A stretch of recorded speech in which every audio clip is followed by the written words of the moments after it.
Oh, Hamish, how do you do it? Oh, hello, I didn't see you come in there. Well, as you may remember, I'm Hamish Crawford, and I'd like to take a moment from reading my award-eligible short story collection, A Madhouse, only with more elegant jackets. Just while I'm here, though, I will mention it's on sale from Amazon, Barnes & Noble, Smashwords, and wherever, well, not even really that great books I sold. But I wanted to take a break from reading that to take a little trip down memory lane. Because you see, it was 10 years ago that, well, you, me, and 43 of our dearest and nearest classmates walked across the stage and graduated from high school at Rundle College. Now, the decade in between has certainly seen its peaks and valleys, but it has been quite a long time. And, I think, for me, the time has been mostly a good one. The only thing I really have a problem with is the occasional short-term memory loss. Of course, the other problem I do have is occasionally I have short-term memory loss. But against that, well, I've been around a bit. I've gotten a few... Oops! That was careless of me. I seem to have left a demo page of artwork for my forthcoming graphic novel, Tim Tepesh, Homeless Vampire, and my screenwriting MA from the University of Westminster on the couch, where anyone could just sit on them and ruin it. Seems a little contrived, doesn't it? But anyway, as you may recall, not only did I walk across the stage with you, I took to it a little later and made a speech, a valedictorian speech. One that, let's face it, has been pretty acclaimed. Oh, look, the camera got slightly closer to me. Not surprising. But before we get into the valedictorian speech, I do genuinely want to offer a little word of warning. It is 2003, and to set the scene, George W. Bush is still the president, Tony Blair the Prime Minister of Britain, Jean Chrétien the Prime Minister of our great country, and, even more to the point, Pierce Brosnan was still James Bond, and we were between Batman. That's not all that has changed in the decade since. And I just want you to remember that sometimes, as Dr. Tolian Soren said in Star Trek Generations, time is the fire in which we burn. You may look back on this valedictorian speech and remember that it isn't really quite as funny as you remembered it. And I know I did. Then I never really thought it was all that funny in the first place. I was a little distracted when everyone was laughing so much. But it was nevertheless a happy memory for me.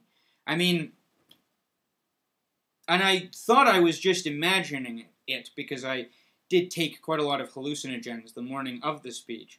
But, literally, the crowd, 600 people sort of applauding and laughing and cheering. It was really as close as I think I'm likely to ever get to rock star status. Certainly a lot closer than the brief and possibly ill-advised foray into rap music that I made a few years ago as H-Unit.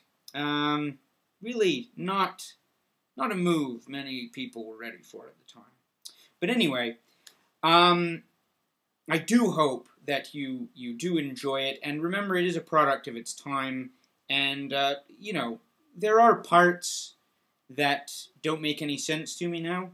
There are parts that were awful at the time, and I don't know why I even put them in the speech, like that Humphrey Bogart title referencing. Ugh. And, I'm sometimes a little surprised at the arrogance of the callow youth that seems to be wearing my glasses. And in the intervening years, I should say that I have learned what a BCom is, and the girl who thought she was a horse in our class turned out to be a lesbian. So some of these things do work out quite well. Anyway, without any further ado, Oh, I hate that phrase. No, I'm not going to use that. Hello. Graduation!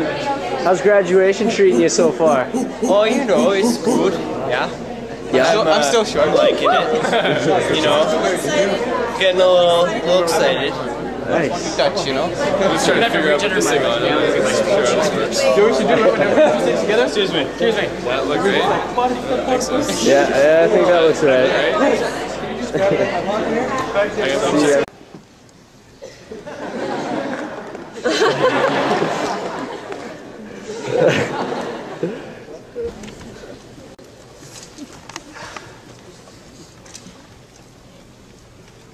Good afternoon. It's not your blue blood, your pedigree, or your college degree. It's what you do with your life that counts. Far too often in life, we let fears prevent us from being ourselves. We doubt our ability to cope, the suitability of our looks, our clothes, our heritage, our role. This year's valedictorian is someone who has Maslow's self-knowledge, an exquisite combination of panache and moxie. He can wear a housecoat around a hotel during a ski trip and make it seem chic, yet not cocky nor fashion faux pas. He can idolize James Bond, a superhero maybe, even antiquated television programs, and his interest cannot be judged as infantile. It is simply intriguing, eclectic, and endearing. Rundle students gravitate to him for his affable personality, his sharp wit, and his uncompromising morals and acceptance of others. I wish I had had his confidence when I was 17. Faculty have taken to calling him the Bard for his superlative writing skills, and thus I see it as fitting that the other Bard's words be used to introduce him. Be not afraid of greatness. Some are born great, some achieve greatness, and others have greatness thrust upon them. Ladies and gentlemen, the Rundle College class of 2003 valedictorian, Mr. Hamish Crawford.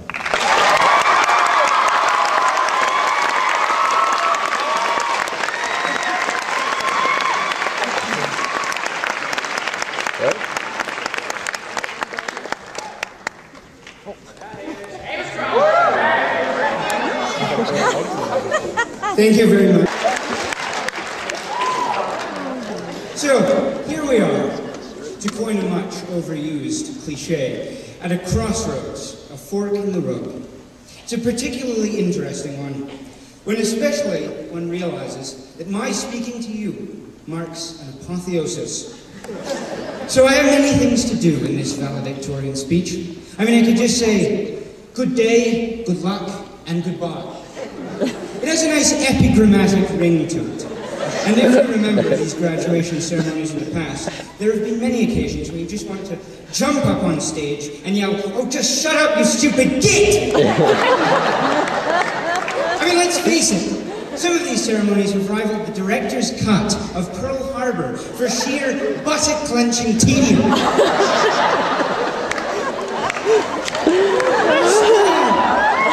Thank you. School has been, to me, about far more than what happened in the 12 years between September 1991 and June 2003. It has been a trek out of the wooded, sheltered glades of youth, up the rocky mountain of age, through the wicker baskets of despair, battling woodpeckers of mistrust, wielding only the umbrella of enlightenment as defense. I personally came to Rundle College in 1995. Then, I was only a rather effete young boy with glasses that you could fit a Harrier jump jet inside, and a haircut that looked like it had been styled by Dr. Crippen. Since then, I would say that I've gotten older, perhaps a little wiser and wittier, but unfortunately, my haircut has remained absolutely stupid. And some would say that this is a very serious problem. In fact, as Mike Hawes himself said after one particularly disastrous hairstyle, so they finally got the tractor started. From those early days, only a handful of students still remain. Luke Demgen, Vanessa Lammers, Tristan Lowe, Steve Richards, and Sarah Wong, forgive me, remain to this school an immovable obstruction, rather like the Rock of Gibraltar. There have been a thoroughfare of other students, some nice, some nasty, and at least one who thought she was a horse. That's right. That so many dear friends have departed along the way, though, is emblematic of the very nature of life itself, perpetually changing. Throughout childhood, one is forced to adapt to changes in the environment. This quest is called maturing. When all of a sudden you realize that Santa Claus doesn't exist, or that the bird lying motionless in the park is not in fact sleeping, or that Batman is actually a fictional comic book character and not, as I thought, a documentary about a real person who by night defended Gotham City from such gritty, realistic foes as the Penguin and Two-Face. I mean, it sounds real, doesn't it? For me, that sorrowful day came when my dad took me to one side and said, "Hamish, have you heard the truth about Santa Claus? You know that fat man who climbs down the chimney every Christmas Eve? That's me!" The irony, though, of growing up is that now I wish, and I know I'm not alone, that I was 6 years old again. Sadly, though, we must keep moving forward. As Rudyard Kipling said, "If you can talk with crowds and keep your virtue, or walk with kings nor lose the common touch, if neither foes nor loving friends can hurt you, if all men count with you, but none too much, if you can fill the unforgiving minute with 60 seconds worth of distance run, yours is the earth and everything that's in it, and, what is more, you'll be a man in the sun." So can you do all that? Huh? Of course, the very essence of this change is that circumstances are always varying, and you just have to look at that vast array of students in the grade. I mean, can you think of anything that Dave Anderson, Brock Hartwell, Aaron McCaffrey, Joel Vora, and John Wrightson have in common? And the best thing about that is that despite the obvious temptation, somehow you lot have never succumbed to that classic high school cliche of cliques. That alarmingly Nazi-like tendency to categorize people as preppies, jocks, nerds, and bicycle repairmen. This is just as well for me, because I detest that kind of categorization, and I think that I don't fit into any of those groups. I hope I'm right. I mean, that's what really makes me love you. I mean, love you, truly. Each and every one of you. If it weren't for common sense, then I would stand up here and give each and every one of you a big, wet kiss with oodles of Tommy tongue. Yes, that's right. Even you, Kevin. My mother always told me that friends could never really be embraced into the family bosom because people, no matter how liking they are of you, they can never really be trusted, essentially. But now, knowing you all, I have to say, you were wrong, Mummy. Sorry. But why should such a diverse, interesting group of people like you possibly be interested enough in a twit like me to elect me valedictorian? That's the question. Truth be told, I've never really understood why you had this admiration. That's why I, all too often, bowed out of these social opportunities, like Edgewater in grade 8, ski trips in the junior high, and worst of all, the Australia trip in grade 11. It's no exaggeration to say that I regret missing those trips, just as much as the executive from the Decca record company who said, the Beatles, yeah, like they're going to be really popular. But I felt I had to, because I thought that this mystery would turn out to be an illusion. And you really all hated me. And you'd throw me on the barbecue because you needed something to go down with the mashed potatoes. It's obviously a mistake. And in the future, I will attempt to take every opportunity to hang out with you guys. Look at my mastery of your parlance! Because even though these trips themselves sometimes weren't all that they were cracked out to be, it's the memories that they provide that cannot be duplicated. And what a lot of memories we have. There are, of course, the phrases that to a lot of you mean nothing, like splud. Oh no, not melted! What do you think about this? And of course, how you doing? For every one of those, there are dozens more which, with sad taste, make it into this speech. So regrettably, I will be unable to disclose the identity of the teacher who taught an entire math class with her fly inside. That's right, I went there. So, now that I come to emulate the grade 12s, to finally bury the bones of this class to rest in the great casket of Rundle College, we should neither weep over the past, nor make a fetish of the future. We should cherish these moments, these innocuous, silly moments that we have now, because those are the most precious things that anyone can have. Now you will all be going off into a much larger and more complicated world than the one that we have known. I've talked to some of you, and frankly, some of your choices bore me stiff. I mean, be calm. What the hell is be calm, anyway? I mean, it's difficult for me to say follow your dreams, when, for many of you, your dreams are making it into the top 40 under 40 in Forbes magazine, whatever the devil that is. So, that's why it's imperative that these silly business things, when you do them, you have to not lose sight of what's important. It's not working. It's the stuff that happens in between. But of course, I can hardly talk. Going off to writing and acting. And my parents are like, yes, Hamish, that's a very good career.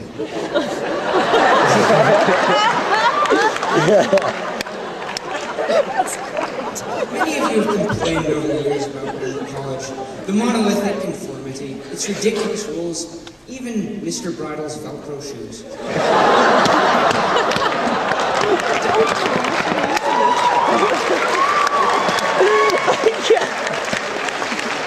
Though, this has given us something to define our own individuality. For instance, have I been conformed? Well, let me answer that with this statement. I am not wearing any pants!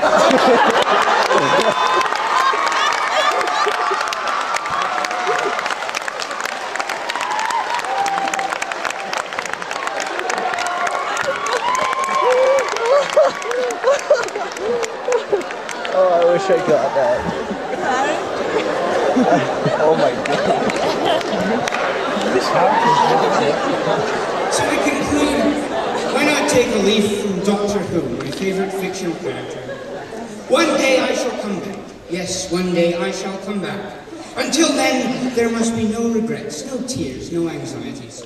Just go forward in all your beliefs and prove to me that I am not mistaken in them. Maybe, I hope, I have touched your life in some way over these past few years. Maybe, accidentally, I have touched your breast. I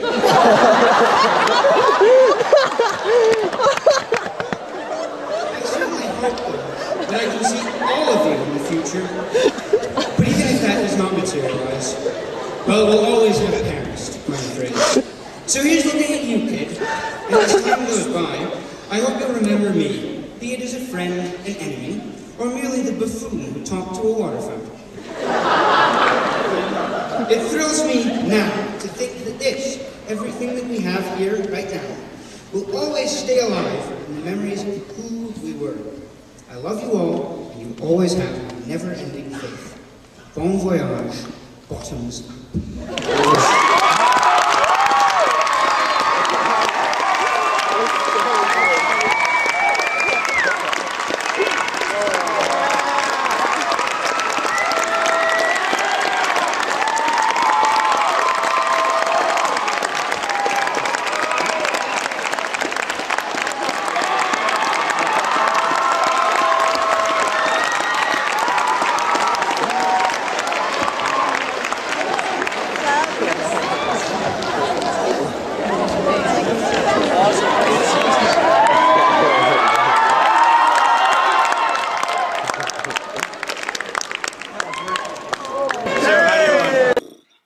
Hello again. So that was it. I do hope you've enjoyed watching it again. I hope it wasn't just one of those you had to be there sort of moments. And really, once again, I would just like to say that it was a truly moving experience for me, both at the time and just this last weekend when I saw so many of you again. And I do hope that even if it wasn't maybe a lot that we had in common other than going to school, that it was a fond memory for you as well. So, I think that should about wrap it up. There is one startling omission from the valedictorian speech that I feel I should put right. Cameraman Ashley Gronberg's charming brother Thomas Gronberg didn't catch what many consider to be the quintessential moment of the valedictorian speech, the moment where I reveal myself to not have any pants. And as you can see from rewatching it, I was not wearing pants because my bare leg is visible through the gown as I walk up onto the stage. Now I know that you might have been disappointed not to see them, and so it will probably thrill you to know that I have not worn pants. Oh, the camera keeps jumping back, but before it moves again, let me just show you the truth behind it. Yes indeed, I am still not wearing any pants. Never wore them a day since I did that valedictorian speech. Why I have the legs of a freshly exhumed corpse when that's the case is a little bit of a mystery, but one that I hope to reveal in another 10 years. So, until the next reunion, I just wanted to really raise a glass and offer a little bit of foreknowledge I have for the next 10 years. We are on the verge of...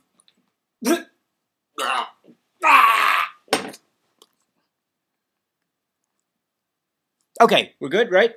Yeah, you're gonna cut all this out, so it looks like I'm dead.